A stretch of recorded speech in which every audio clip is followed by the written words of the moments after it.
Welcome back to the news at 10. Let's cross over to Abuja now. Here's Markwe Ogun Yusuf. Markwe. Hello, Ijeoma. Vice President Yemi Osinbajo has advocated the need to improve the nation's foreign policy in order to advance diplomatic objectives. The Vice President was speaking at the maiden annual Foreign Service Public Lecture amidst criticisms by former ambassadors over the inactive state of the nation's foreign policy and the politicking inherent in it. Our correspondent Gloria Umezioke reports. The Vice President at the maiden Foreign Service Public Lecture, attended by former Head of State General Yakubu Gowon, members of the Diplomatic Corps, Federal Executive Council and the National Assembly, as well as stakeholders. That we serve our country. It was a no-holds-barred conversation as the Vice President joins in the analysis of the innate challenges of Nigeria's foreign service. Countries today, and our country in particular, have to use a more novel variety of tools, including soft power, to advance our economic and diplomatic objectives. The Foreign Service has a role and a duty to influence policy at home, to consistently nudge the government to take action where necessary in a proactive and engaged manner. This is especially critical at a time when record numbers of Nigerians are featuring in the tragic narratives of slave camps in North Africa and capsizing boats in the Mediterranean. The Nigerian government must ensure that it is adequately funded to enable it to continue its enviable role for the country. That is National President of the Association of Retired Ambassadors points out the loopholes from one administration to another. He asked that the NIA be removed from the Foreign Service. It is not right that ambassadorial appointments should be handed out as political patronage in a system of outdoor relief without much discretion or regard for professional standards and experience. Nigeria's foreign policy has been criticized on several grounds, viewed as slow and losing its influence in Africa. But solutions such as detaching politics from foreign service might be a huge step in the right direction. Gloria Umezuke, Channels Television News. Well, it's no longer news that the media is experiencing a major disruption in the face of today's technological innovation. Now, how the players in the broadcasting industry can position themselves to successfully navigate the new media age formed the center of discussions at a summit today in Lagos, put together by the broadcasting organizations of Nigeria and BSP Media Group, United Kingdom. Presenting the lead talk at the summit, the chairman CEO Channels Media Group, Mr. John Momo, emphasized good content as key and a distinguishing factor for practitioners. Over the next 2 days, broadcasters will be exposed to new thinking in inventing the future, where content building and management will be the game changer. There will be lots of questions. This meeting couldn't have come at a better time following the ever-increasing disruption technology has brought to the new media. The threats to push broadcasters into extinction is what broadcasting organizations of Nigeria and its partner wants to interject, at least for the Nigerian space.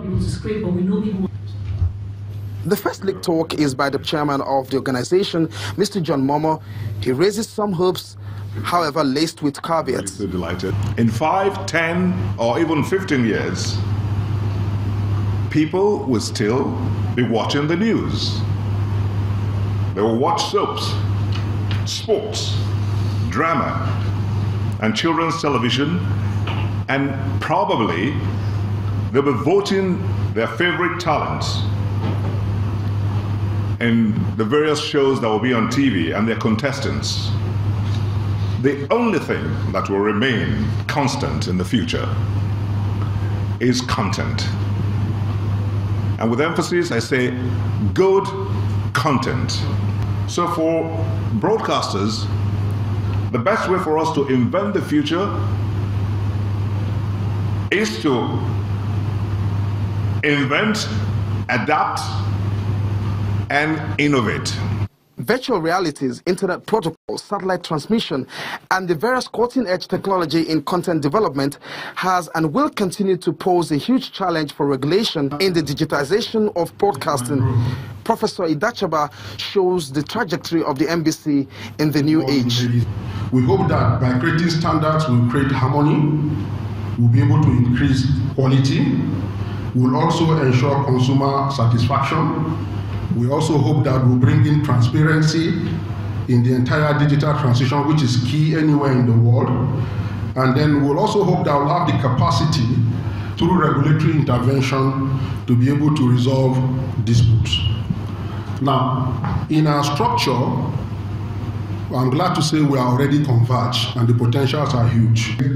The conversation was further elevated to the digital debate dividends, how to build content for the ecosystem, the platform revolution, and how Africa can quickly catch the bus. In the face of this new competition for audience attention, we have to pay attention to our product. It's a question of survival. There is no shortcut here. It has to be unique, it has to be targeted, and it has to be passionate. If you're not about changing the paradigm and mindset about your approach to product in terms of given this threat, unfortunately, you will die. You will not survive this tsunami. It's important to Nigeria because Nigerian audience right now are lapping up video on mobile at a pace that far exceeds any country in the world. Key takeaway from the summit include fostering rights business models, audience segmentation in content development, archiving services, and the call to review the curricula for mass communication in universities across the country to accommodate lessons of the new media. Olu Phillips, Channels Television News. Well, interesting times ahead indeed for both content producers and consumers. Well, that's all from Abuja. It's back to you, Ijoma in Lagos. Thanks a lot, Mark. But I couldn't agree more. Now, the Chief Executive Officer of the Nigeria Liquefied Natural Gas Company, Mr. Tony Atta, is calling on experts to focus on gas as oil prices face further decline. Mr. Atta made the call at the ongoing Nigeria International Petroleum Summit in Abuja. Our correspondent Terry Ikumi reports. Strategies do we need to start deploying? It's the second plenary session at the ongoing Nigeria International Petroleum Summit. And this executive session features top executives of major oil and gas companies in the country. You mentioned that we've seen this cycle before. One of them is the Managing Director and Chief Executive Officer of the Nigeria Liquefied Natural Gas. The panelists bear their minds on the topic for the session: growth outlook and strategies for staying competitive after a global downturn. Coal will be displaced and renewables will grow. Oil will still be in demand, but perhaps reduced by 50%. And all those opportunities create room for more gas. And that is where we come in. So essentially the future, as you alluded to, Dolapo, is gas, and we are ready to play. It's better to focus on a business that is sustainable at whatever oil price we can.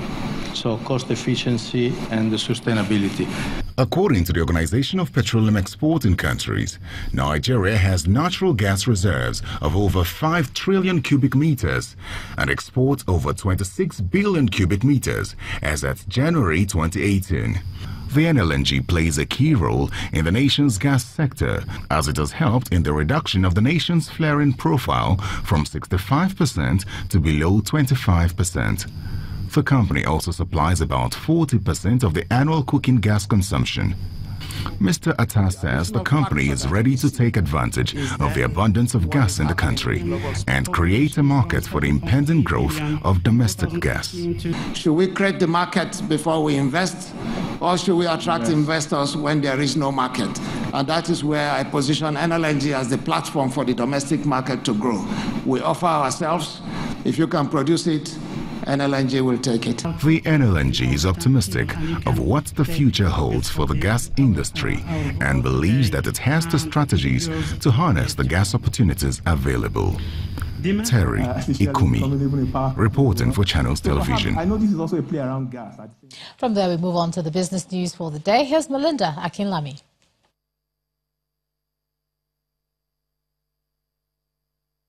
You first. First Bank. Many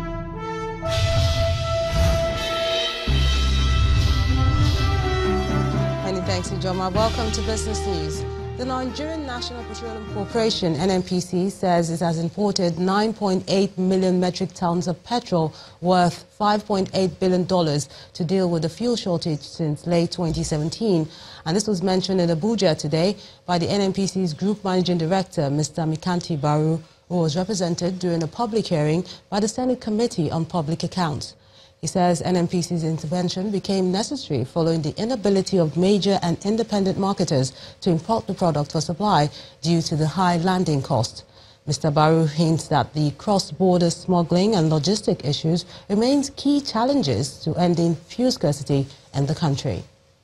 In the meantime, latest report from the NNPC shows that the country's crude oil production fell to 1.81 million barrels per day in January from 1.82 million barrels recorded in December 2017. According to the corporation, 136 pipeline points were destroyed in the month under review, with the Port Harcourt, Calabar, and Aba-Enugu pipelines accounting for almost 67% of the damage. The report indicates that the decline also had an impact on the total oil production from the Organization of Petroleum Exporting Countries, OPEC, which averaged 32.3 million barrels per day last month. Nigeria's stock market closes Tuesday's session in positive territory despite a dismal performance and a negative price chart. For more on today's trading figures, let's join Tosin Adesina.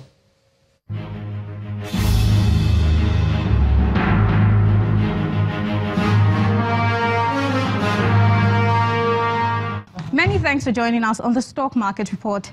Gains recorded by Dangote Cement, Nestle and other industrial giants helped the local equities market rebound by 0.38% from the massive profit taking which hit Monday's session. The recovery translates to a total of 57 billion naira recovered at the close of Tuesday's trading, despite sell-offs which dominated four major sectors of the market. Corn Oil, Unity and Sterling Bank are in the lead of 37 decliners by over 9%, while 18 gainers were led by the shares of PZ Cussons. FBN Holdings is the most traded equity with over 100 million units from a total of 510.28 million shares sold on Tuesday. And that's the Stock Market Report for today. I am Tosin Adesina.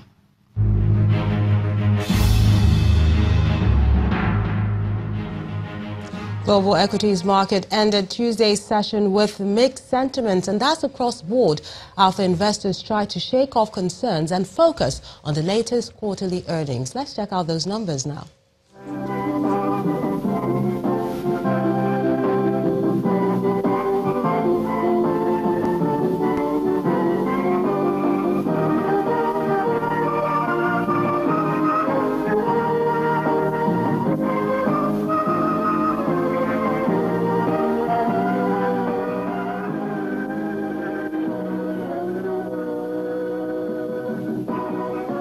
That's Business News Tonight. It's back to you, Ijoma.